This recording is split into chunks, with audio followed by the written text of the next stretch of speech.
picture. Paglabas siya, mabilis yan. Welcome, Mr. Yote.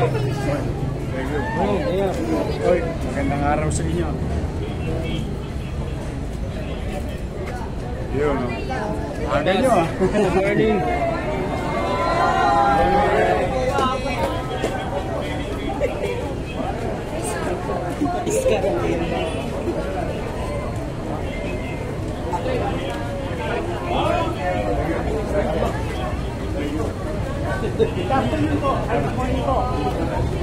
Ano po, Mayor?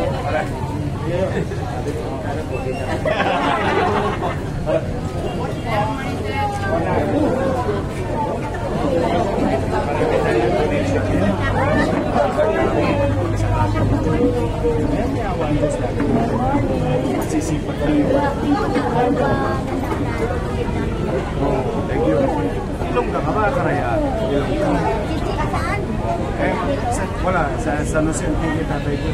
Ang tingin nyo. Magkatabi. Picture ko man.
Thank you for coming into this turnover of medical supplies. I would like to acknowledge the presence of Ms. Filipina Romero, the Executive Director of Grace PSI. This endeavor would not be possible without Ms. Loida Arcena, the project head of health. And gagawin po natin si Mayor. Guys, thank you po, Mayor, for coming. May we request po a little response from you?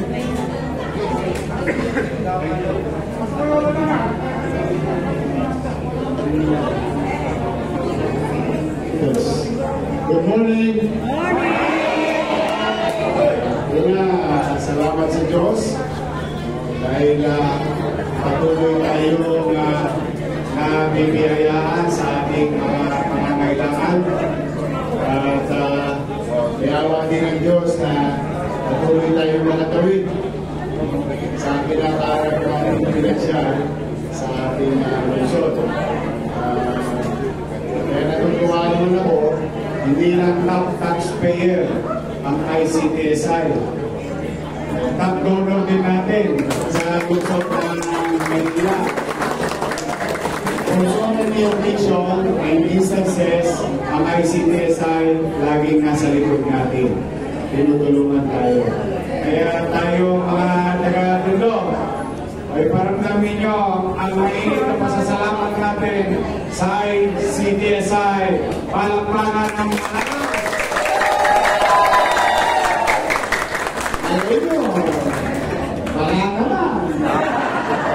Umulit pa yan.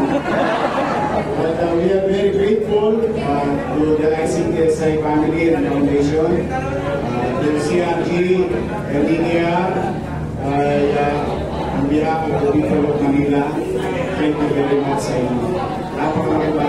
2 milyon higit ang kanilang tulong sa God and Rest of the Passion.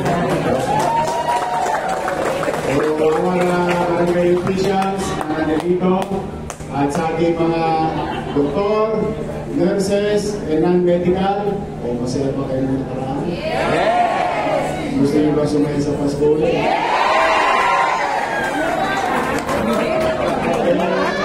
Okay ba nila? Steady lang kayo sa Gately.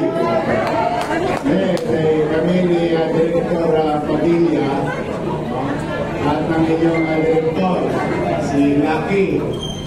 Malay nyo, maging lucky kayo sa Pasko. We do our best. We will always give what is due to you. Kahit na tayo hirap, basta kailangan hindi kayo matulog. Ipamamalimos ko kayo. Makikisuyo tayo sa mga nakakalawa at yung obligasyon natin sa ating mga empleyado. So, tayo tuloy-tuloy lang. Isa ko, I do my part. With the leadership of Director ng Manila Health Department, Director Padilla, at sa buong ng mga Direktor ng ating hospital. Isa lang ang hinihingi ko sa inyo. Pwede ba mag-smile lang kayo? Wala na akong naniniwala naman ako sa kanila ng inyo bilang professional. But you know, smiling to our patient or in pain, I think it's more than the medicine. Pagka namitian natin, buyat tayo, pagod tayo, direct tayo, pero pag naiparamdam natin yung pagmamalasakit, sa makikita yan, unang-una sa ating mga ibig. Pag nakita nila ating mga ibig dahil tayo nakangiti, para mo natin nakawin yung kinakarap nila. Plus the fact, of course, magagaling naman kayong nurses, doctors, at non-medical. Kaya, believe ako sa inyo. I always believe in you, in your capacity to deliver healthcare services. The good thing about our situation ngayon, ang hindi natin ng mga barangay, ang inyong pamahalang lungsod ay namumuhunan sa 4 na bagay. 4 na bagay. Malaking puhunan sa 2026 budget, 43.7%. 43.7% of the 25 billion will be delivered to social services. So, ibig sabihin nyo, sino ang makikinabang doon? Taong bayan. At yan ay nakatuon sa 4 na programa. Housing, education, healthcare, and job creation. Yan ang ating trust. Kapag ang tao ay hanap buhay, hindi malingan. Mas bawas ang tulogis at tulisan. Pag ang tao ay malusog, dahil maayos ang ating mga pasilidad, at may sapat tayong medical professionals, at available to render service to any John, Rose, and Mary, malusog ang tao. Pag may masisilungan, bawat pamilya, may kapanatagan sa pamumuhay. At ang kanilang anak, magpapadala sa maayos na eskwelahan, at ang kanilang ama o magulang, may trabaho. Thank you. equality of life. That's what I'm after. Pagpapataas ng antas ng pamumuhay ng tao. Hindi ko kayo makapayaman. I think wala namang gobyerno ang kayang sabihin, yayaman ka. Yayaman ka. Yayaman ka. Kaya kitang payaman. But the government, for that matter, pwedeng pataasin ang kalidad ng pamumuhay. Doon, tutubo ang ating lungsod para sa kanyang mamamayan sa loob ng 10 taon. That is our goal. 1 decade of continuous change. Kaya awan Diyos, pagbigyan tayo ng taong bayan na manatili sa susunod na 10 taon, doon ako nakatuon. Yung mga magpapailaw natin, magpapahalaman natin, pechin lang yun. Yun, pampasarap sa rekado.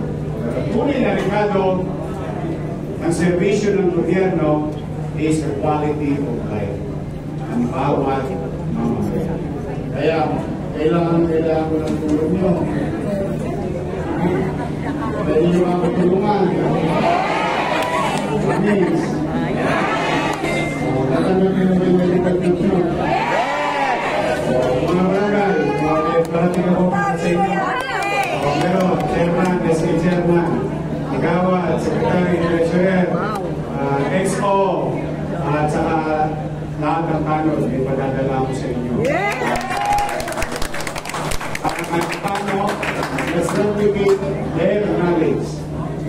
Kapag ang ating mga medical frontliners, may katulad nila sa ating komunidad, particularly sa barangay, I think, manawin ng Diyos, matiman ng big one, which cannot guarantee safety. Some may suffer. We may suffer casualty. But our goal is to limit the possibility of casualty. That is our job. Because casualty is like as if it is already there because of the historical data. But what we can do today is to be prepared and equipped in our mind of certain knowledge and some tools that we can extend assistance to the one who are in need in a given. Nagawa na natin yung training nyo. Alam nyo ba ang projection ng death sa Manila? Hanggang langit halos yung magulo.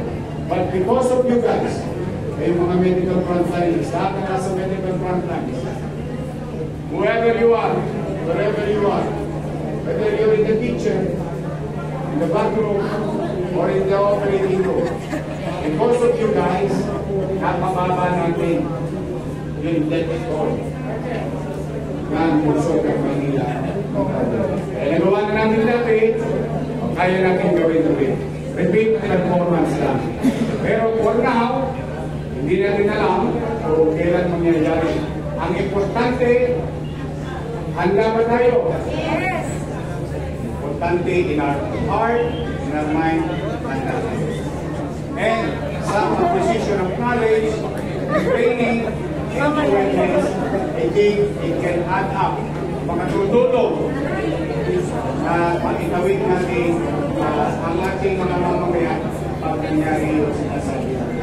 But for now, what we can do, bukod sa pag-prepare, magiging aware, okay naman, hindi rin pagdami sa sarili nyo. Libre naman ko. Magdasal kayo. Magdasal tayo lahat. Tuloy tayo manalig sa Diyos. Ang nagaway lang. Wala namang kukunin. Let's continue to pray that everyone can be saved. And that day that we are expecting, which we don't know when, will not happen. But as far as the data is concerned, it's been happening around us. So there is a high probability.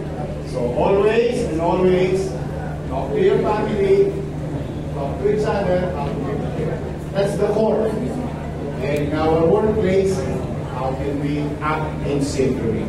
The good thing, your city government is trying to, nowadays, get more additional resources like makita nyo toys, diba? Private sector. All other national agency, sinisynchronize natin yung mga rules. At yung mga barangay, hopefully, they will do the same. But for now, more than anything else, we are very grateful to ICTSA at ng mga namin. Thank you very much. Sana, magbasa sila ng unang ang dumami pa sila. But, kayo naman, ang panalangin ko naman ay maging ligtas kayo. So, hirap na ng buhay.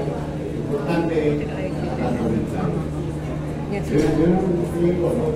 Lagi sinasabi sa akin natin, huwag ka maghanap ng wala. Ipagpasalamat mo kung anong meron. Yun ang lagi sinasabi sa akin. Kaya, do our best, and God will take care of us. So, kung nanaraw, sa life, hindi na.